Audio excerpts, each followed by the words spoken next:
Hello, Dolamar from Dragon Shot Gaming here.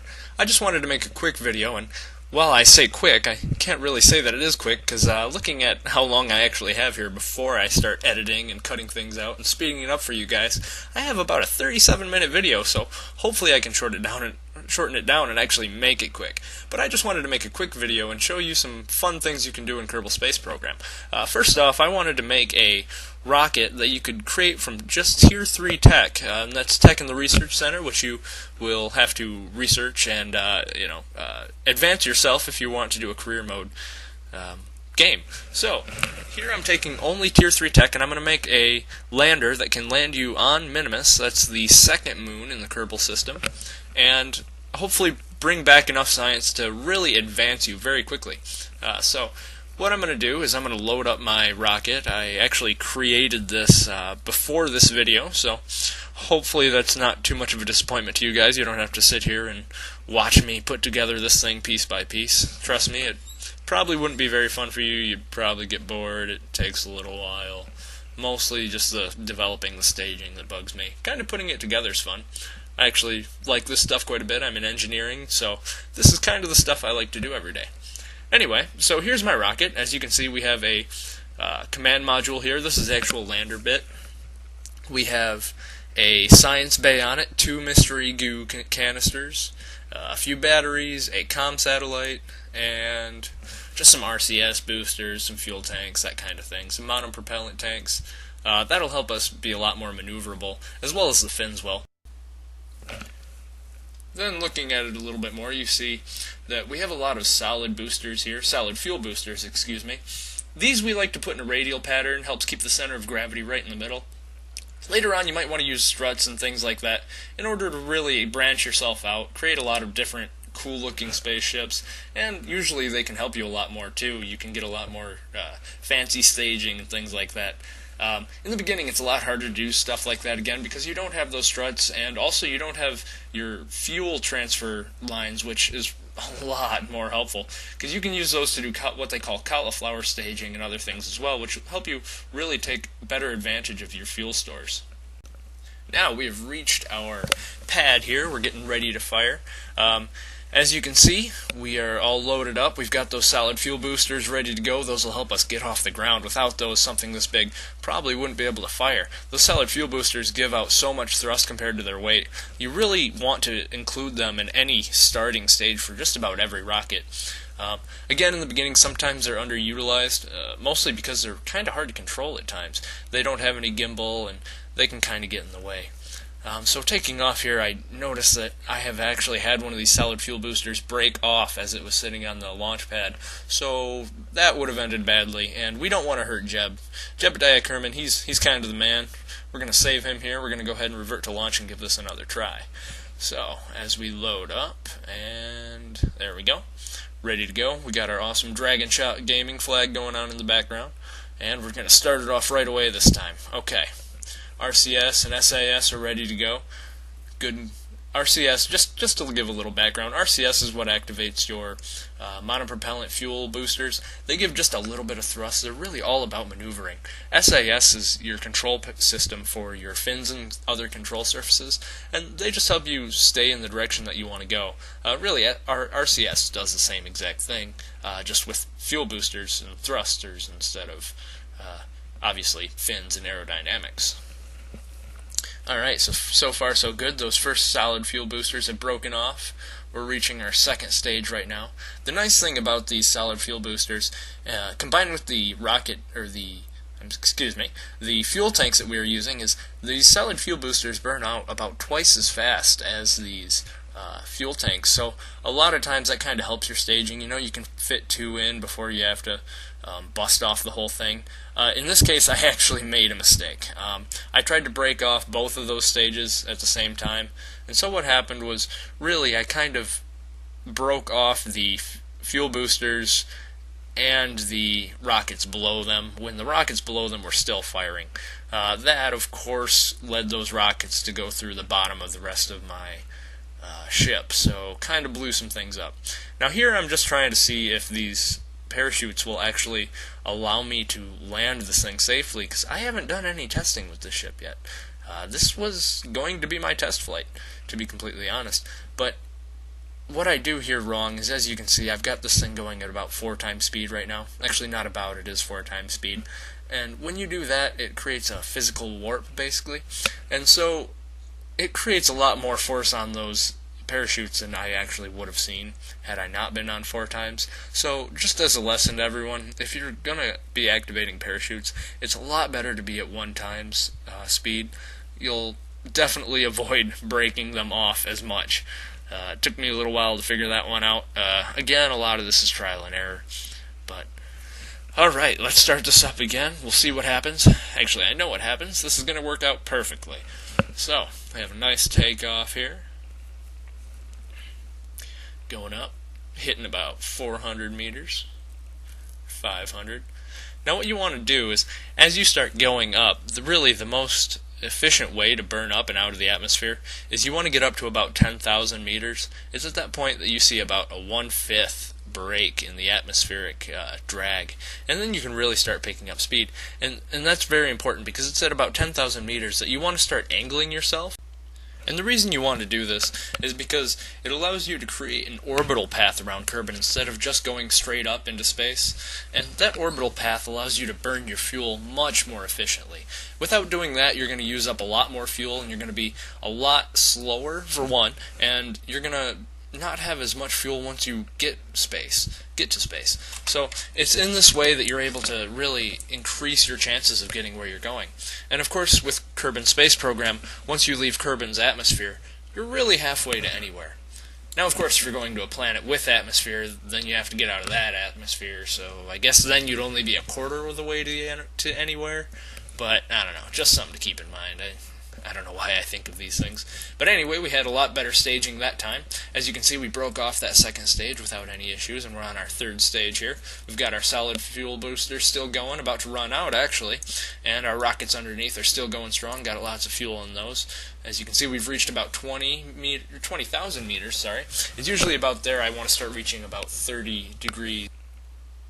And here we are at our orbital map. Here we've reached the top of our apoapsis, and we're actually going to go ahead and set ourselves up a node so we can chart our course to actually reach Minmus, or create an encounter with Minmus. So here all you do is you adjust the nodes until you find the spot where, well, by gone it, you're going to actually run right into its orbit. And so now here we're going to go ahead and float for quite a while. Again, not much fun, so I'm going to go ahead and speed this up and cut some more out for you. So hopefully that's not too much of an issue. But I am going to let it sit for just one more second and show that we've just reached that node, or actually we've reached a few minutes before that node. You want to start your thrust to where you're about halfway at the node, because when it tells you when you're going to reach it, down at the bottom there by the little orbital I guess compass that it gives you, it tells you when you're going to reach the node and how long you need to boost for, and you really want to start your thrusting right in the middle of that time period, so you're starting a little bit before and ending a little bit after, half before and half after, really, because when it sets up how long you need to boost for, what it's actually telling you is how long you would need to boost for at that given time that you need to boost. So it's kind of a messed up system, realistically, so you just have to plan for that. Alright, now I'm going to go ahead and cut out these about 4 minutes of boosting that we do, and not make you stare at a blank screen. Or not a blank screen, but rather a boring and unchanging screen. Ew, that would be horrible. Alright, still flying here, but I just had to come on in here and go ahead and make a few comments about how I would hate to be stuck in a little capsule like this. The starting capsule is pretty boring. All you have is this little window to go ahead and do some stargazing, which I'm sure Jebediah loves to do, but his concentration just impresses me so much. I would have a book, or, shoot, a Game Boy or something, be playing some Pokemons up in here. But no, I guess he's just going to go ahead and stare at his little console all day. But hey, I guess that's why Jeb was one of the greats. If it was me, I would probably just stare up at the stars all day. Anyway, I'm going to go ahead and cut out that little bit like I said I would. Alright, so right here we're going to go ahead and just speed it up instead of just cutting it all out. I think I was actually on the phone during this, which is probably good, because I tell you what, man, 4 minutes staring at this gets really old. It's nice to find something else to do. Set up Netflix on another computer or another window. That helps a lot too. I like doing that. So here we've reached pretty much the end of our burn, and you're going to watch how we're going to get closer to reaching that projected Minmus orbit. And so it's right here that you really got to start watching out, because sometimes the icon for your target starts to move on you a little bit as your speed gets closer and closer. It's a lot easier to make small mistakes in your calculations, and you'll see me do that. I'm going to go ahead and get rid of that maneuver node and just try to get myself to where I need to be. And so doing that, I actually boost a little bit here, and you'll see that I boosted way too far. So I need to go ahead and I need to recorrect that. So I'm going to go ahead and spin myself around, flick on the RCS because it's just a little bit too slow for me, and I don't have much patience. Good thing is I've still got a little bit of this boost stage left, so I don't actually have to use my lander stage fuel. So that's going to save me a little bit going on, but realistically I don't even need as much fuel as I have here, which makes it kind of nice, because once I land on Minmus, if I wanted to, I'm not going to in this, but if I wanted to, I could actually go ahead and land and take off multiple times. It's a little bit riskier because there's always a chance of crashing, but it allows you to take a little bit more data, and that can really help you out because you can get a lot more science from just a single trip. I've gotten over 2,000 science from one Minmus landing using actually it was a rocket from later on in the game. I had most of my tech developed by then, but it was more just something that I wanted to do and see how much I could actually get from it. Of course, eventually you get to a point where you don't even need all the science you have until you start going into mods, which a lot of times they'll actually develop themselves into the tech trees, which is really nice because I really like it when a mod can actually add itself to the game instead of making itself break out of the game and be its own thing, which, you know, sometimes you like to see that. I play a lot of Mountain Blade Warband, and it's always awesome to see a full conversion mod. But with something as specialized as Kerbal Space Program, it's nice to see something that actually makes the game feel as realistic as it truly is. I love the mechanics in this game, and it's always nice to see that. So here you can see I've sped up the speed, and I've gotten myself nice and close, and I'm about to enter Minmus's orbit right here, and it just changed on me. So, okay, there I am. I am in Minmus's orbit. Now what I want to do is I want to go ahead and spin myself towards that green target circle, and go ahead and thrust myself until I get 0 speed, because right now it's actually oriented itself to Minmus's orbit. So once I can get down to Minmus's speed, I'll actually be directly in line with it, and what you'll see is if you go into the orbital map, you'll see that your path actually ends up going around Minmus until finally it will intersect with it, and it'll be basically like you're just falling straight down into Minmus because you're at the same orbital speed as it. So you can see right there I would be crashing into Minmus, which, well, hopefully I'm not going to crash. But now I'm just going to actually get myself down to almost 0 and let myself have a nice straight path down. And that's going to help me later. So, boost right there, and good. That's probably close enough, I would say. Alright, so now here all I'm going to do is I'm going to fall some more. So I'm going to go ahead and speed this up for you again. Alright, and we are coming in close to Minmus, so that's good. We're getting there.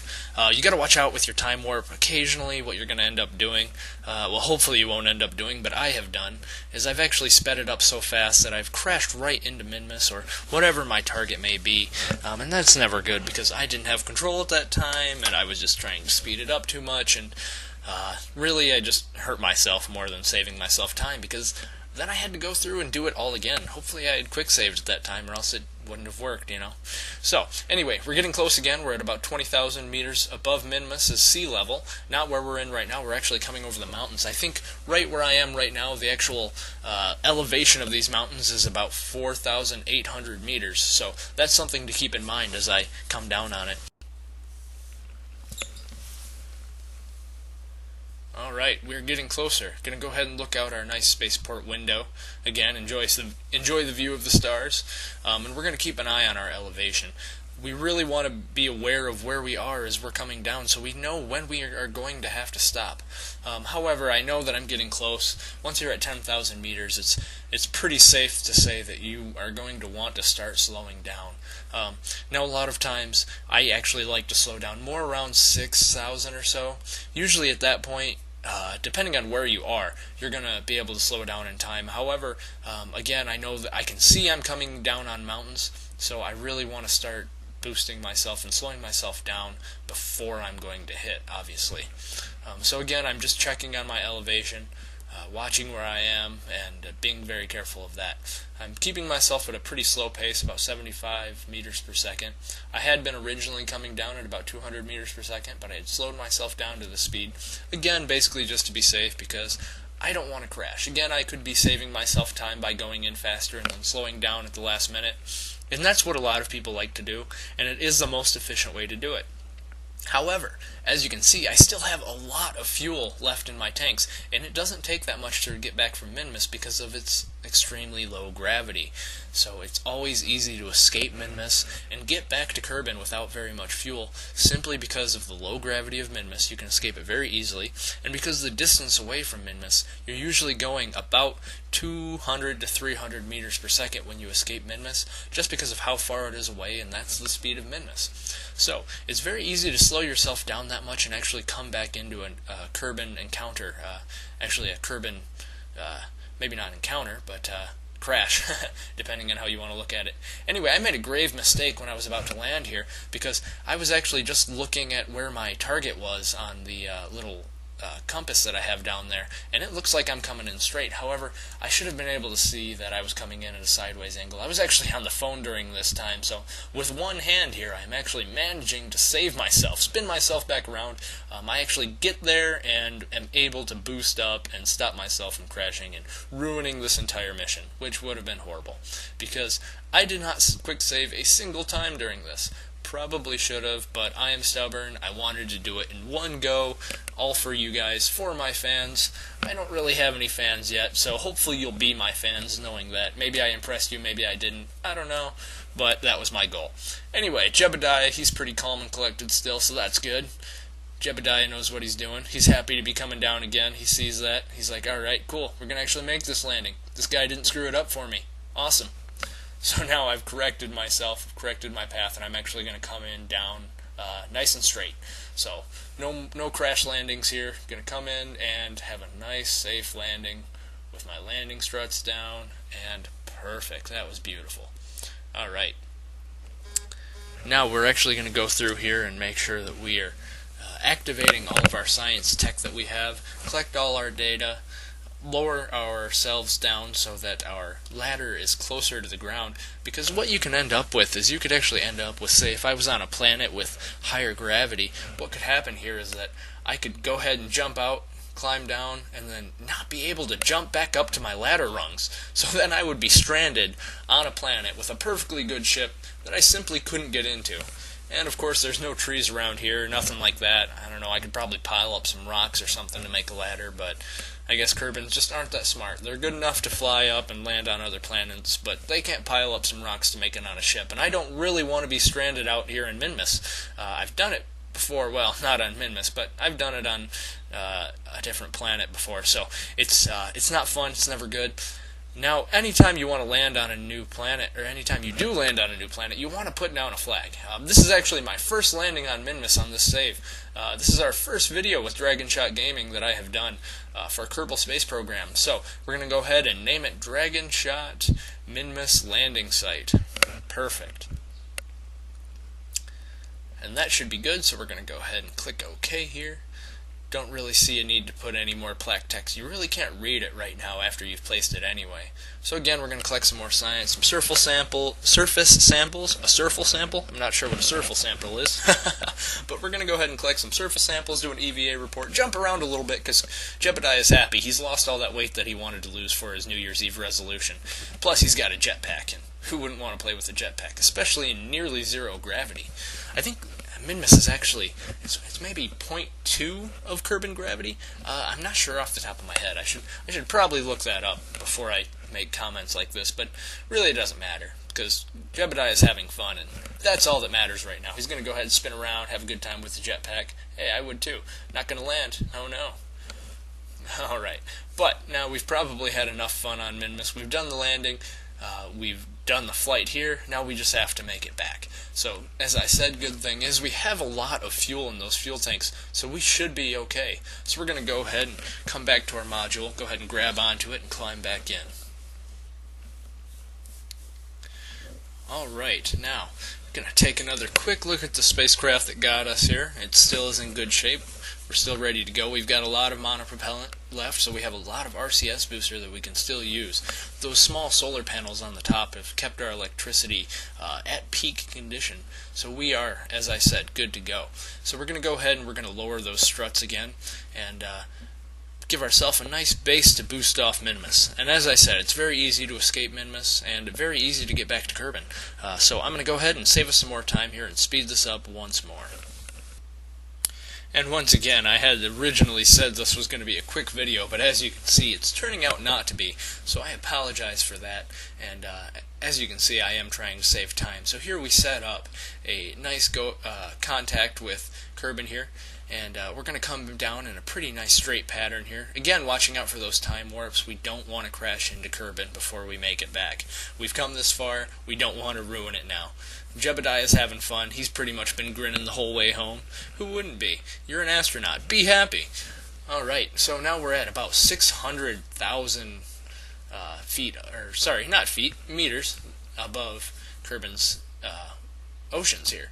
And which is good because we are actually going to land in the oceans. As you can see, I put some landing struts on the science bay. That doesn't really do well in crashes. However, in the ocean, it's going to be okay. And those landing struts aren't necessarily necessary, I suppose. Now, as you can see there, I actually tried to slow myself down using my boosters before I had to eject them. However, with the atmospheric pressure and you know, the return forces that were going on me, it actually spun me around, so I couldn't use those boosters, unfortunately, to slow myself down. So I actually just ejected those off when I activated my parachutes. And so hopefully these will be able to slow me down enough that I can land. Which I believe they will be, because I've already broke 100 meters per second, and 100 meters per second is about where you need to be in order to make a safe parachute deployment. Now, as you can see, I'm actually going 1 times speed right now, which was my issue beforehand. I was not going 1 times speed, and that allowed my parachutes to break, but there, perfect. We have a perfect parachute deployment. We're going 5.4 meters per second, and we're going to make a good landing. We're going to land back in the ocean, and everything is going to be hunky-dory. That is a horrible term to use, but you know what? It came to mind, and it sounded fun to say. So, Jebediah is actually sad now. His mission is over, but you know what? He can be happy. He has another accomplishment under his belt, the many that Jebediah Kerman has. And we're going to make a safe splashdown in just a few seconds here, bringing that nice science from the Minmus landing back to Kerbin. And if you were in a career mode right now, this would help you tremendously. It would activate multiple more tiers of science, and that would allow you to go ahead and make a lot more Minmus landings, hit some other biomes, because as you know in Kerbal Space Program, planets have different biomes and areas that you can get different science from, and getting that science will help you be able to make a lot more efficient use of the rockets that you have going on. Like I said, the cauliflower staging in the beginning, if you can get those fuel transfer lines, you can do that, and you really save yourself a lot there. So again, just another quick look at this rocket, just to make sure you can duplicate it if you'd like. There is one thing I must mention here. I did make a slight mistake. Those Delta, I believe they're Delta Deluxe fins. I'm not sure on the name, so please don't quote me. For whatever reason, I can't think of them. But on the sides going down, below the lander, the ones on the lander are correct. But those ones down there are actually not Tier 3 tech. They're a higher tier tech. And I didn't notice that until after I was narrating this video, and so I apologize for that. The Tier 3 tech wings will work for this. There would be no no detrimental effects of using those. It will still work just fine, just like it worked for me. I just noticed that, and I'm very sorry. It was just kind of I grabbed those and threw them on last minute. They probably aren't even actually needed, but you can use the Tier 3 wings and it will work just fine. So again, thank you for watching. This is a Dragon Shot video production. I am Dolamar from Dragon Shot Gaming. Have a good day.